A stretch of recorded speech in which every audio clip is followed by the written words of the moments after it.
The Six-Day War, an astounding underdog victory for Israel, showed the Arab forces not to mess with the powers of Yahweh. To this day, the Arab nations who fought refer to it as Naksa, which means setback. It was a humiliating defeat for them and a marvelous victory for the Israelis. Let me tell you what happened.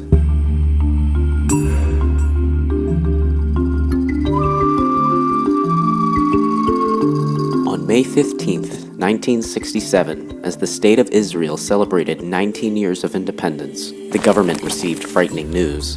130,000 Egyptian troops led by Gamal Abdel Nasser were headed towards the Israeli border. Not only this, but Syria and Jordan were as well. The next day, Egypt told United Nations peacekeepers to leave the Sinai Peninsula. The UN withdrew without protest. On June 4th, Israel prepared for destruction.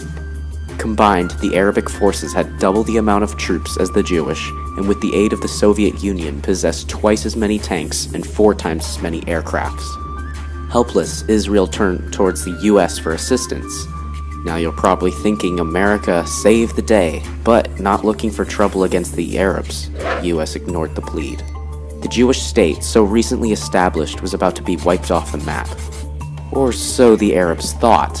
The next day, Israel Air Forces surprise attacked the Egyptian airbase, destroying 80% of the country's air force, as well as ground offenses, overwhelming the Egyptian troops.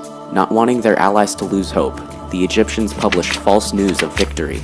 This act of deceit gave Jordan troops courage to kill innocent Jewish civilians. The Israeli government, furious at this act of maliciousness, simply destroyed their airfields as well. With both Egypt and Jordan out of the game, only Syria was left. Seeing that the Jewish army had beat the odds and wiped out the other armies, the Syrian leaders went to the UN to call a ceasefire. On the 6th day of gory battle, Israel accepted ceasefire, but wouldn't let the Arabs forget this miraculous battle.